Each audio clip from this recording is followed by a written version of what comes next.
Hi, I'm Hans. I'm going to talk about core stabilization. What we have to assess first is the function of the diaphragm. The diaphragm is the ignored key to proper core stabilization. What we need to see for proper diaphragm activation, we want to see that when we breathe in, those lower ribs don't move upwards. We want to have a nice lateral expansion. So I'm going to put my fingers in there. That's going to ask, just take a deep breath in, or 2, 3, just breathe in and out. And again. And I feel the space is separate and it's all moving sideways out like this. I also want some activation on the abdominal wall. Then if you get you to lie down on your back, and in a similar fashion, we just check the rib cage and try to get that lateral expansion sideways. We don't want to have any upward movement like this, which is a faulty breathing pattern.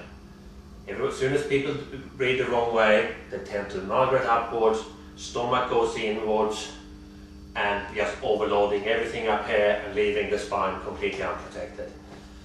One help in this is to make sure that they have to come down a little bit. We get back to that later. After we have ensured that we got the right diaphragm pattern, we're going to then try to move that breath, pushing further and further down into the abdominal cavity. So we're going to make sure we're going to put the finger down there. It's going to ask you, can you just breathe in and try to breathe in through my fingers. So when you breathe in, you push out against my fingers all the way down, deep as you can. Breathe in. Now we know that he can create the pressure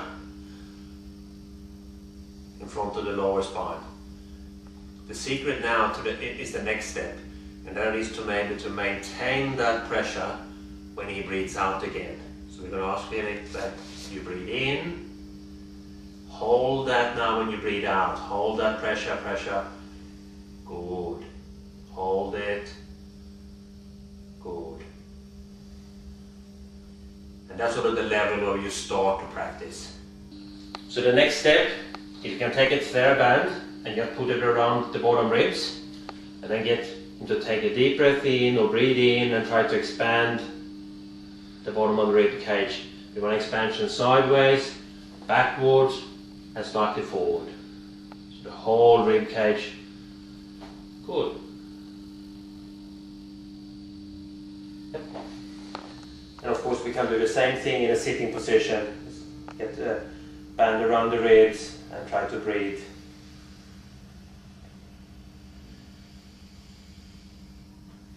Excellent. In this position, we do the same as before. Get you to breathe in, hit all the way down to the bottom. Breathe every breath, push against. And then again, you breathe in, hold that when you breathe out. Hold it, hold it, hold it. Brace yourself. Nice. Good. The next thing we start to do is to challenge this system with additional resistance, and we get him to carry the weight of his legs. While maintaining that, we look for the concavities, make sure that they're not there. Chest stays down all through the breathing cycle. We can also put the legs down, relax. Hold that and take your arms and bring them up while you're maintaining that. So we're looking there, we're looking here.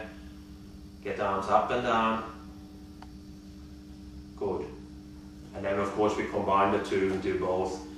Brace yourself, hold that, and then move your arms. I can also apply resistance, but I would push your leg slightly to the side. Might pull your arm. I can tip you sideways and you try to hold that, hold it. Hold yourself braced. You should be able to stay in that position without any effort. You can also bring the legs up towards me against resistance. Bring these legs up. Good. You can do alternatives. Just really anything just to challenge this, but pay attention to the concavities and to the chest position. Arms up against the wall. Hold that.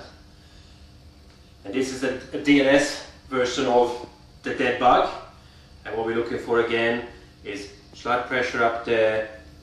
Look at, make sure that's all raised, that we haven't got the concavities, chest is in a good position, and then just move your arms and legs a little bit. You have to do alternates a little bit like this, and push that way and keep yourself nice and raised while you're breathing normally. That's the secret, to make sure that that does not, because that means just the rectus is kicking in.